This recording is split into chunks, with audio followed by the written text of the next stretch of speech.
reactions of TCA cycle and its role in metabolism and importance of acetyl coenzyme A as an end product of degradative pathways,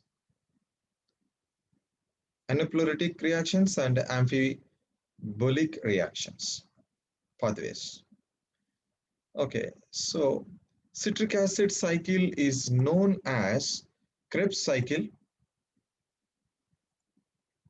or tricarboxylic acid cycle, TCA cycle, or final common pathway. So these are all the synonyms for it. So what happens to during this?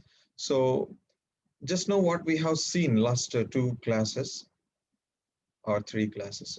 So glucose is converting into uh, pyruvate, and pyruvate is convert back into acetyl coenzyme A.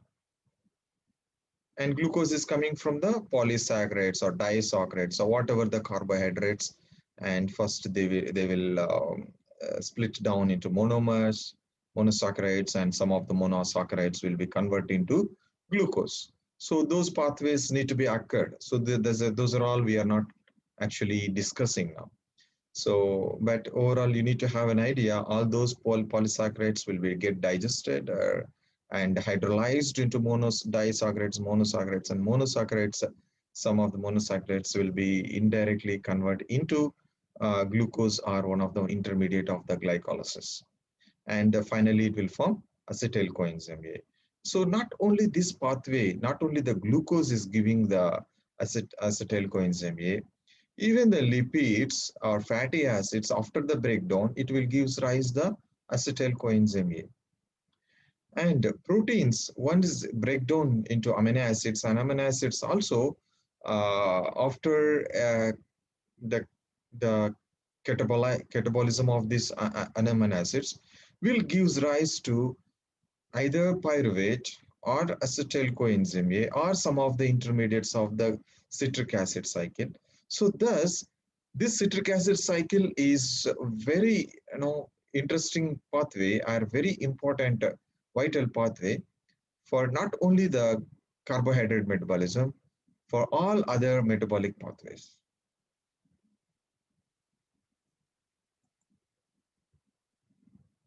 So where does it occurs? So it occurs in mitochondrial matrix. So where the glycolysis occur, which cellular uh, site of the, I mean, which subcellular site the glycolysis occur? Any of you?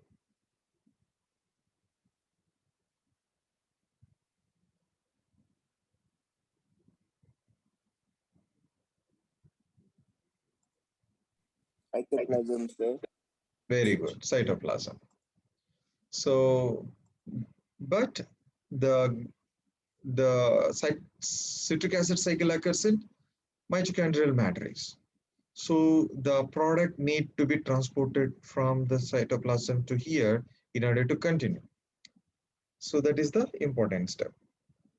So conversion of pyruvate to acetyl coenzyme by pyruvate dehydrogenase, and the pyruvate dehydrogenase complex PDH.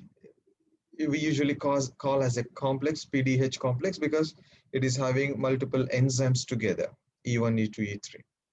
So converts pyruvate to acetyl coenzyme A and is the gateway between glycolysis and citric acid cycle. So that conversion of pyruvate to acetyl coenzyme A is a gateway. It's not part of the glycolysis and is not part of the citric acid cycle. It's a gateway between these two pathways. And pyruvate made by glycolysis is translocated to the mitochondrial matrix by pyruvate translocase. So this is important. Before happening this conversion, this bridging step or this gateway step, so pyruvate, which is produced in glycolysis, it is present in the cytoplasm. So that pyruvate need to be transported to the mitochondrial matrix. So remember this statement, the mitochondrial membrane, outer membrane or inner membrane, mainly the inner membrane. There are two membranes, mitochondria. Inner membrane is very tightly regulated. It will not pass even the small molecules from inside to outside and outside to inside. Very tightly regulated, tightly maintained. So thus pyruvate is, it cannot, it simply can go enter into the mitochondrial matrix. So it need to be have a special kind of the molecule, a membrane protein, a channel need to be there in order to allow any products, any molecules to from outside to inside or inside to outside. That is very important. So this pyruvate, in order to enter from cytoplasm to mitochondrial matrix, it is having some membrane protein. It's a pump called as a, or it's a pump, or you can call as uh, um,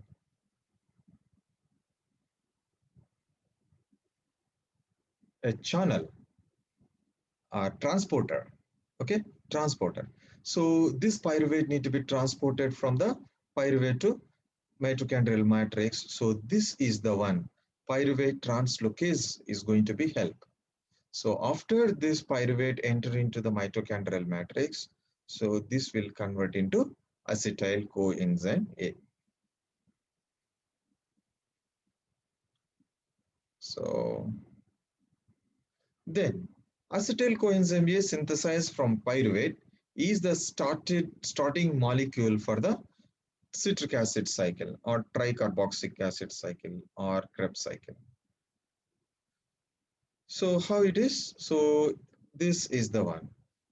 The acetyl coenzyme A, which is a 2-carbon containing molecule, will combine with 4-carbon containing molecule, which is oxaloacetate, which is already present in the mitochondrial matrix. So both together combine and form a bigger molecule, 6-carbon molecule, citrate. It's called a citric acid or citrate, both are same. So it is having 3 carboxyl groups. You can see this is first one, third one, and this is the last one. Okay, so these are citric acid cycle, sorry, citric acid molecule combined from the oxaloacetate and acetyl coenzyme A. So for this reaction, so the catalyzing enzyme is citrate synthase. Easy for you to remember because citrate is synthesizing here from acetyl coenzyme A and oxaloacetate. So the enzyme catalyzing this reaction is citrate synthase.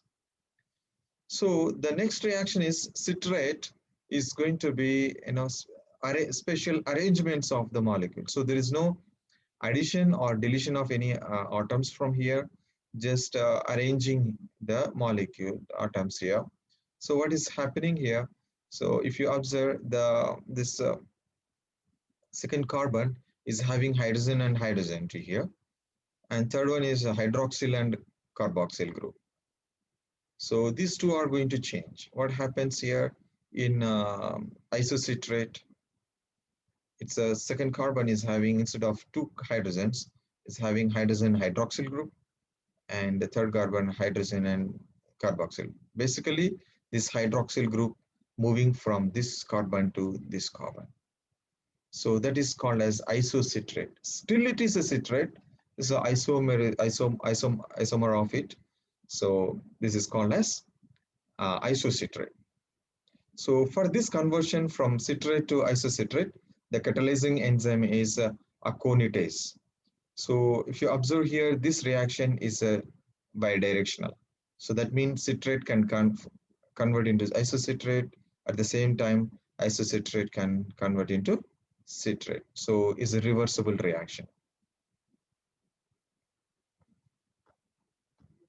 So then the next step is isocitrate is converted into alpha ketoglutarate. So what happens to during this step? During this step, so two hydrogen atoms and two electrons will be removed or released from isocitrate. So how? In the form of it takes the NAD, will convert into NADH. Is also called as coupled reaction. So why it is coupled?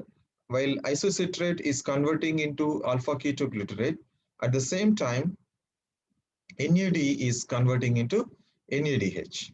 So energy needed for this NAD to NADH will be taken from the reaction isocitrate to alpha ketoglutarate.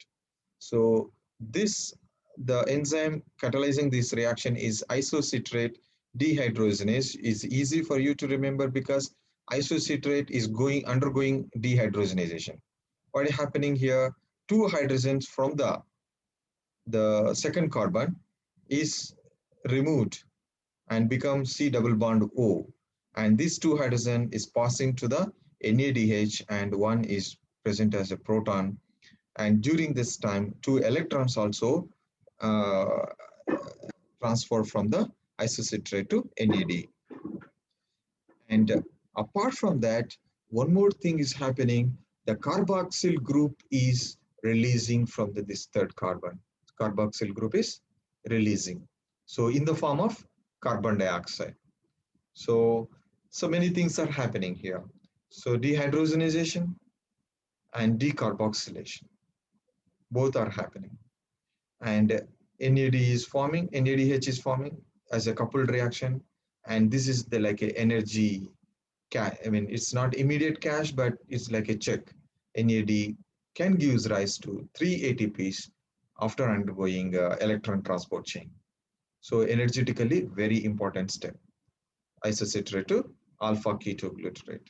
So why it is called as alpha ketoglutarate? If you understand, let's say this is the functional group carboxyl, and you remember in the chemistry, the from the functional group, the next atom, so they just name as alpha, beta, gamma, delta, like this.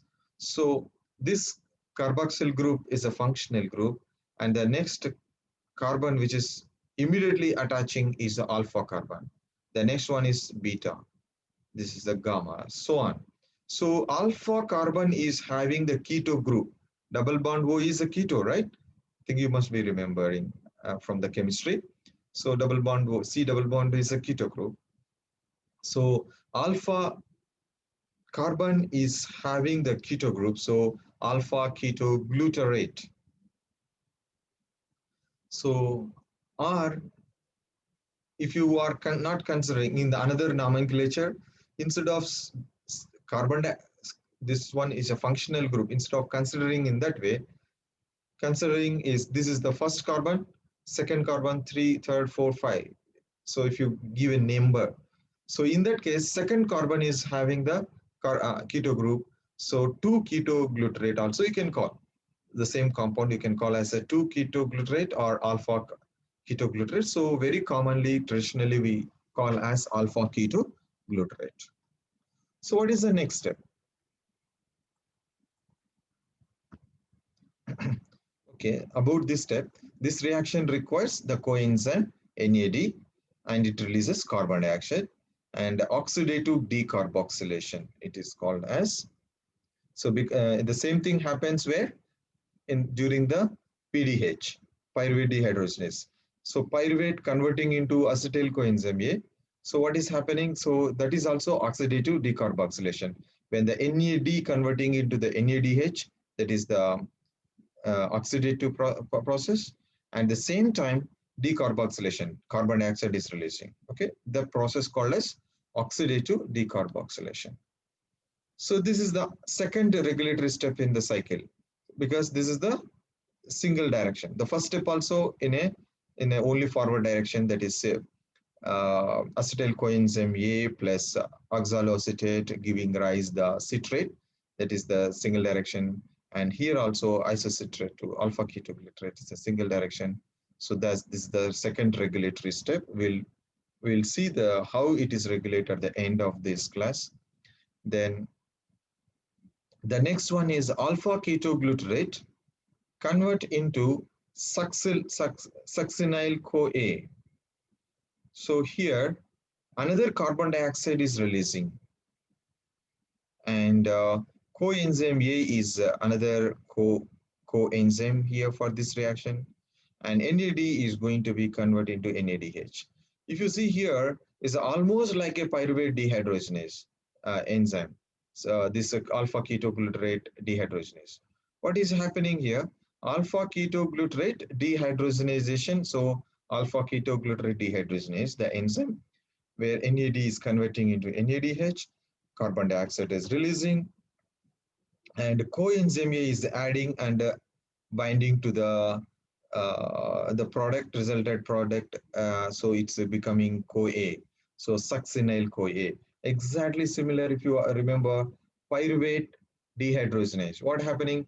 Pyruvate is releasing carbon dioxide, NAD is converting into NADH, coenzyme A is added to the substrate and product, it become acetyl coenzyme A. Exactly same. So that's why this alpha ketoglutarate dehydrogenase also needs all these 5 coenzymes which are needed for the pyruvate dehydrogenase. What are those? TPP, thymine pyrophosphate, lipoic acid, NAD, FAD, and coenzyme A. All these 5 also needed for this enzyme. So occurs with the release of energy as NADH and also decarboxylation. So this also again it is called as oxidative decarboxylation, because while NADH is forming, oxidation is happening, and so because oxidation, because this molecule is losing protons and electrons mainly. So that's the oxidation process going on. Dehydrogenation, also called as oxidation, and at the same time decarboxylation happening. So thus it is called as oxidative decarboxylation. This is also irreversible reaction, and this is the this enzyme complex is structurally similar to the PDH complex with its 5 coenzymes. Okay, until here, if you observe what is happening at the beginning of the citric acid cycle, 4 carbon molecule, that is oxaloacetate, is binding with a is a acetyl coenzyme A and forming citric acid. So acetyl coenzyme A is having 2 carbons, right? So the 2 carbons are already released as 2 carbon dioxides in these steps. In the previous step, from isocitrate dehydrogenase, where isocitrate is converting into alpha ketoglutarate, 1 carbon dioxide released. And this step, 1 carbon dioxide released. So 2 carbons already gone. So what we have now? Succinyl CoA, which is containing 1, 2, 3, 4. 4 carbons are there. This is in the form of succinyl CoA. So the next steps of citric acid cycle is that this succinyl CoA giving rise the oxaloacetate which has taken at the first step. So in order to just give back, so that the next steps are to form the oxaloacetate from succinyl CoA. So how it is? Succinyl CoA is converted to succinate, and during this step coenzyme A will be released, and GDP will be converted into GTP. Okay, this is also coupled reaction, but it is bidirectional. That means succinate can also convert into succinyl coenzyme A by adding the coenzyme A by utilizing the GTP to convert into GDP. So this reaction called as succinyl CoA synthetase. If you remember, if you see here the reverse reaction, that is succinate to succinyl coenzyme A, succinyl coenzyme A is synthesizing for reverse reaction. So that's succinyl CoA synthetase. It is called as the enzyme, but the same enzyme can help succinyl coenzyme A to succinate. So that is actually part of the citric acid cycle. Succinyl coenzyme A to succinate.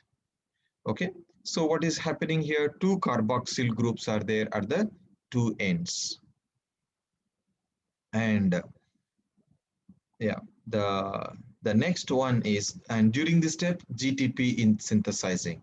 So you remember here, so far all NADH only synthesize.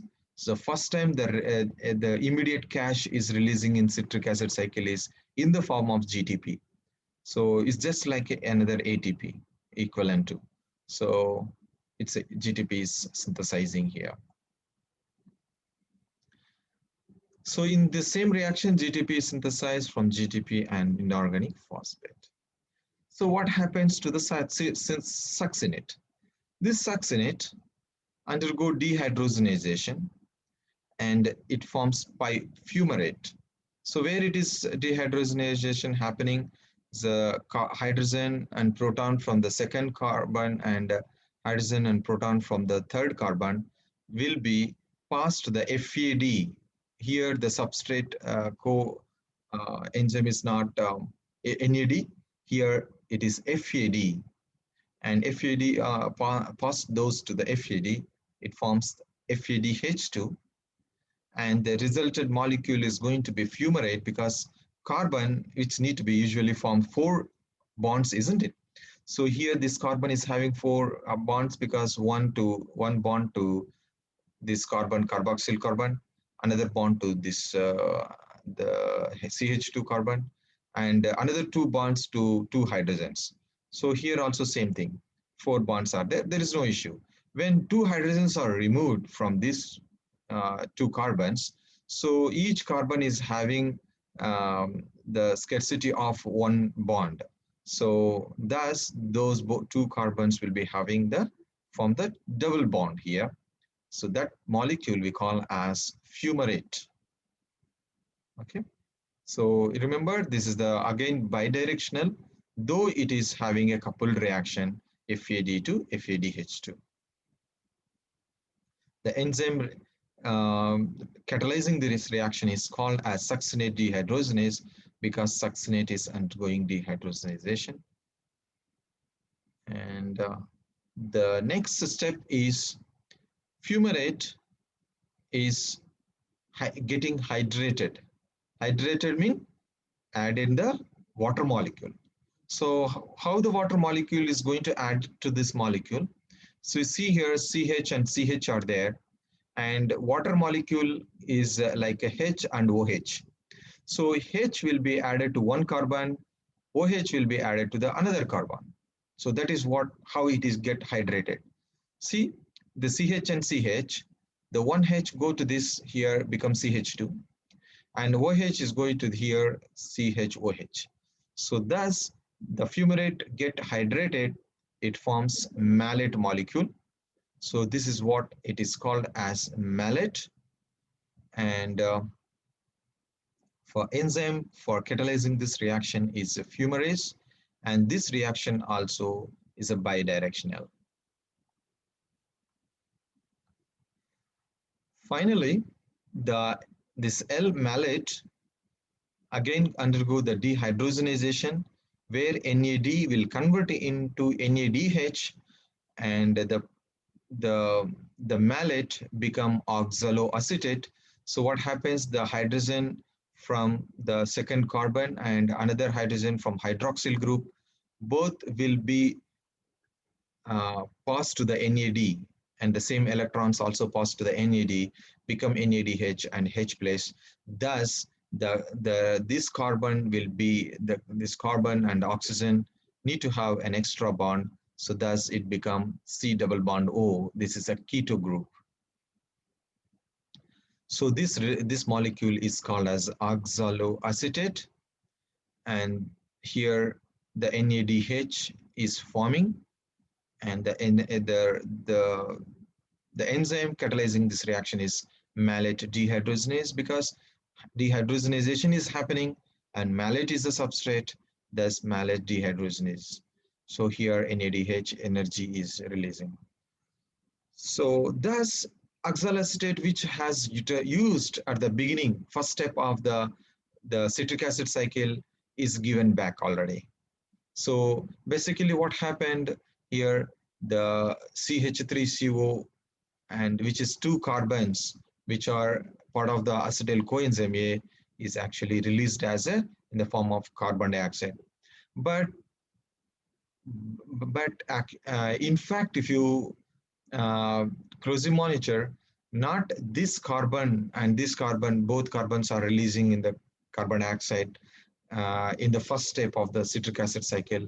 In the next cycle only it will release this this carbon. So you can see here, here it will be present in the half of the times. This carbon will be present part of the mallet, and this CH3 will be released first, and this C will be released in the next step, and thus the two carbons of the acetyl CoA will be released in the form of carbon dioxide during the citric acid cycle, and also will be producing the NADH. How many NADH are produced in the citric acid cycle? Go back to the from the first step. So first step, no NADH. Second step also no. And third step, yes, it is NADH produced. Fourth step, NADH produced. Fifth step, ATP is produced. GTP equivalent to that ATP is produced. Fifth step. And sixth step, FADH2 produced. Seventh step, no. And eighth step, NADH produced. So what happens totally? 3 NADH produced, 1 FADH2 produced, 1 GTP produced. So 1 NADH is equivalent to 3 ATPs, 1 FADH2 equivalent to 2 ATPs, 1 GTP is equivalent to 1 ATP.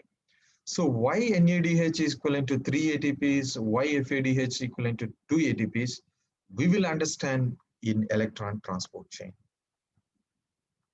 And come to the regulation part of the citric acid cycle. So as we have seen, these are the three steps are in a single direction and tightly regulated. Those are all the oxaloacetate and acetyl coenzyme A forming the citrate, that is citrate synthase.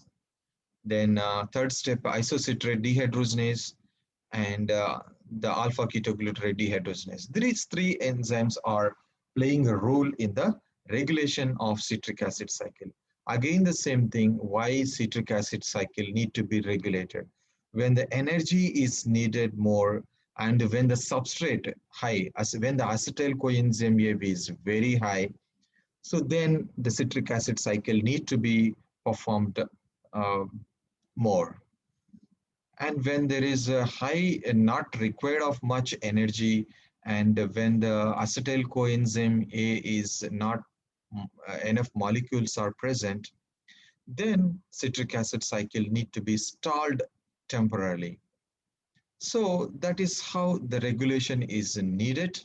Otherwise, no, it is not good for the cell energetically. So how it is regulating? Mainly these three enzymes, and each enzyme how it will regulate. You can see with this illustration. So citrate synthase. What is the idea of citrate synthase? It will combine oxaloacetate to acetyl coenzyme A to form citrate. So if you have n more citrate molecules in the mitochondrial matrix, the citrate itself go and bind to the citrate synthase and it will stop it. So this stop is symbol for the stopping, Berhanti, right? So it will stop it. And at the same time, if you have more NADH compared to NAD composition in the mitochondrial matrix, so the ratio of NADH to NAD very high. That means more NADH you have, more energy you have, more NADH molecule you have. Then also it will be it will be inhibited, citrate synthase, action will be inhibited to combine oxaloacetate to acetyl coenzyme A to form citrate.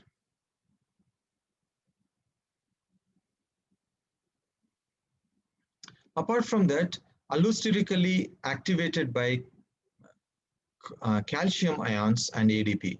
So I told you, right, allosterically mean citrate synthase is an enzyme. It's bind to the substrates at the active site. What are the substrate? Acetyl coenzyme A and oxaloacetate are the substrate. It's going to bind at the active site. But calcium ions or ADP bind to the other side of the enzyme. Thus, it will change the active site such a way that it will much more effectively bind to the substrate. That is how it is get activated. So allosterically activated by calcium ions and ADP. So the next enzyme is isocitrate dehydrogenase. How it gets regulated? So again the same thing, NADH, when it is very high compared to the NAD concentration in the mitochondrial matrix, this isocitrate dehydrogenase will be inhibited. Also calcium ions and ADP, the same thing, allosterically activated. So almost the same thing as citrate synthase, but citrate also will be get involved in the regulation here, only NADH and NAD ratio or calcium ions and ADP. So green ones are activators and these red ones are inhibitors. So the next one, alpha ketoglutarate dehydrogenase. Here the same thing, NADH is very high compared to NAD, is going to be inhibited. And commonly we will talk first calcium also, if it is very high, calcium ions also is activating the alpha ketoglutarate dehydrogenase allosterically. Apart from that, another two things, ATP.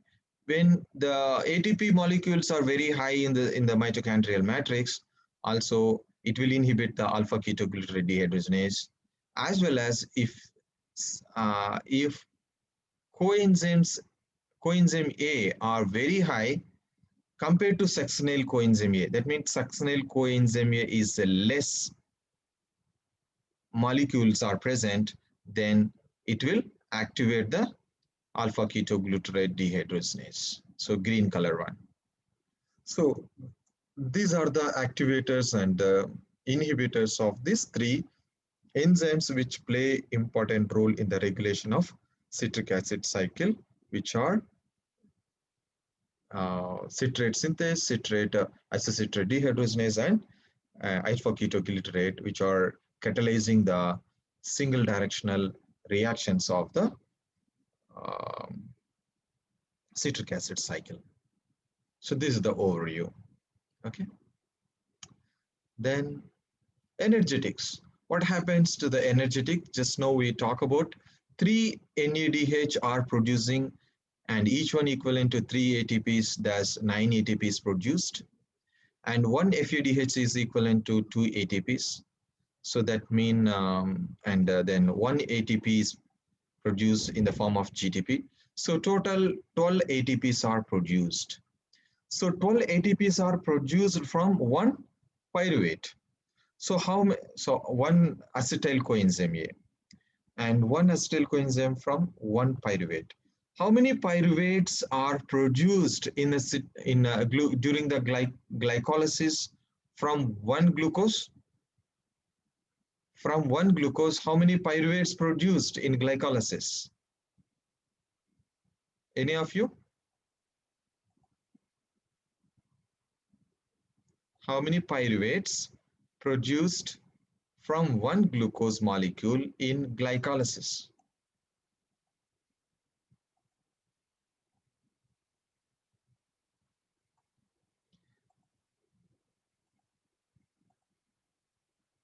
Yes, it's a 2 pyruvates. Why it is 2 pyruvates?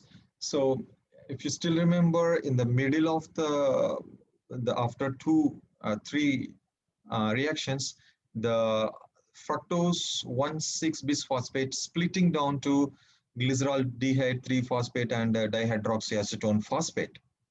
And again, the dihydroxyacetone phosphate will be converting to glyceraldehyde 3 phosphate, and each glyceraldehyde 3 phosphate in further few steps it will be converting into pyruvate.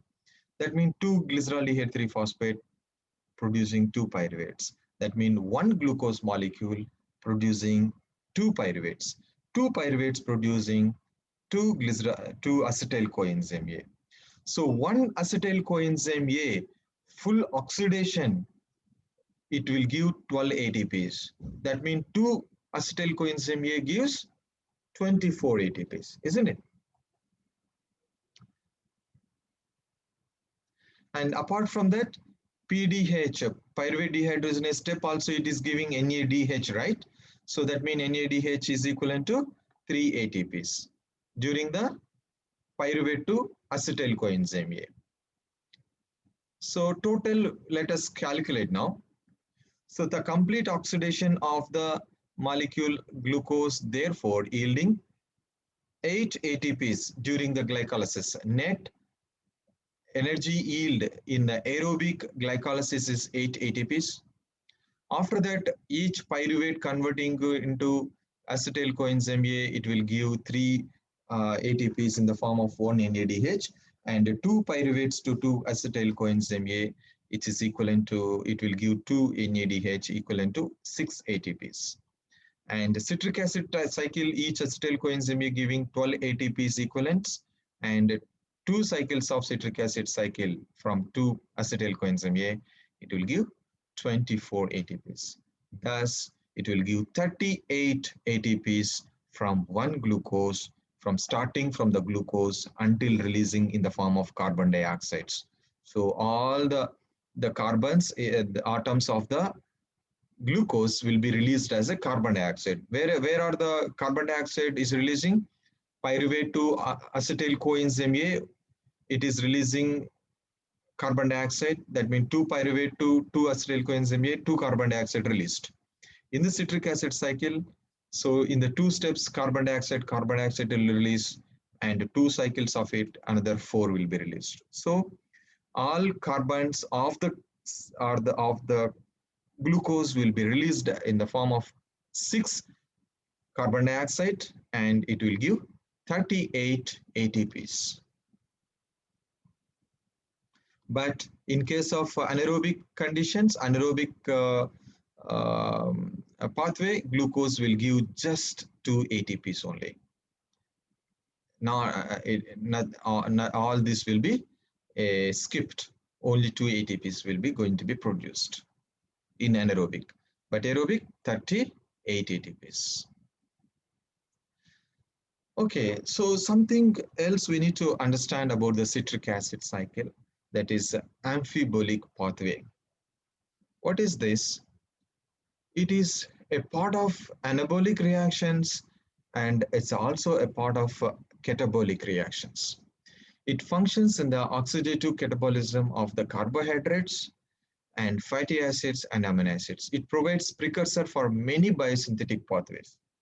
See, just now what we have seen, all the reactions, it is in the sense of glucose is catabolizing, is breaking down into carbon dioxide, right? It's a catabolic pathway.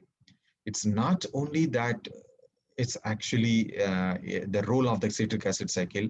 Some of the intermediates of the citric acid cycle is a precursor for synthesizing something else. So what we understand, anabolic, catabolic. Catabolic is a breaking down of the large molecule into small molecule. That means glucose is breaking down into carbon dioxide. It's a catabolic reactions. So we have seen is a citric acid is part of catabolic pathway. Apart from that, intermediates of the citric acid cycle are required to synthesize something else. For example, formation of glucose from the carbon skeletons of some amino acids. So amino acid synthesis, for the amino acid synthesis, some of the intermediates of the citric acid cycle are required, like alpha ketoglutarate or succinyl coenzyme A, or are the precursors for the synthesizing amino acids. So when it is synthesizing, what it is an anabolic pathway. So thus, the citric acid cycle or citric acid cycle intermediates are playing in the anabolic pathway also. For example, amino acid synthesis provides building blocks for the synthesis of amino acids and heme. So just now we talk last class we talk about the hemoglobin, right? So globin 4 protein we have seen. Another molecule is there, which is the heme, porphyrin ring. So that heme is also required to be synthesized from this intermediate of the citric acid cycle. And alpha ketoglutarate is one of the intermediate of the citric acid cycle. 2-glutamate, then GABA is actually in the brain to regulate to glutamine in the skeleton muscles. These are the molecules which are needed in the brain and skeletal muscle are producing from the alpha ketoglutarate, which is the intermediate of the citric acid cycle. So that's why it is a part of anabolic pathway. So any pathway is involved in anabolic and catabolic pathways. It's called as amphibolic pathways. Okay. So thus it is an amphibolic pathway. So these are the intermediates, right? Citrate, isocitrate, alpha ketoglutarate, succinyl-CoA, succinate, fumarate, malate, oxaloacetate. So these are the intermediates of the citric acid cycle are play a role in synthesizing different molecules like amino acid, heme, GABA, glutamine, all those things. So thus, so citric acid cycle is called as amphibolic pathway. So this figure will gives you more information about anabolic and catabolic pathways. And these are all, of course, breaking down is a catabolic. And citrate is needed for the synthesizing cholesterol. Citrate is needed for the synthesizing fatty acids. Alpha ketoglutarate is synthesizing amino acids. Then succinyl coenzyme needed for the synthesizing porphyrins. Malate is needed for the synthesizing glucose in a gluconeogenesis, which we talk about this later. And oxaloacetate also needed for the synthesizing amino acid. And apart from that, the glucose glycolysis, and after that acetyl coenzyme A until the carbon dioxide releasing is a catabolic. Apart from that, these amino acids also break down and giving rise to the intermediate of citric acid cycle. That is as a part of catabolic pathway again.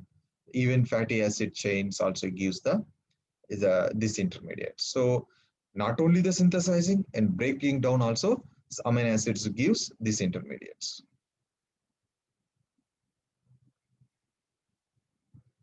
Clinical aspects of citric acid cycle. So we have seen the PDH deficiency, which is leading to the different disease like it will gives the lactic acid deposition, which is lead to the lactic acidosis because pyruvate cannot be converted into acetyl coenzyme A anymore. And brain which release on TCA cycle for energy and sensitive to acidosis is affected if it is PDH deficiency. And citric acid cycle deficiencies are rare, are not compatible with life. Any of this kind of citric acid cycle enzymes deficiency is very deleterious and fatal. So that's why it's very rare.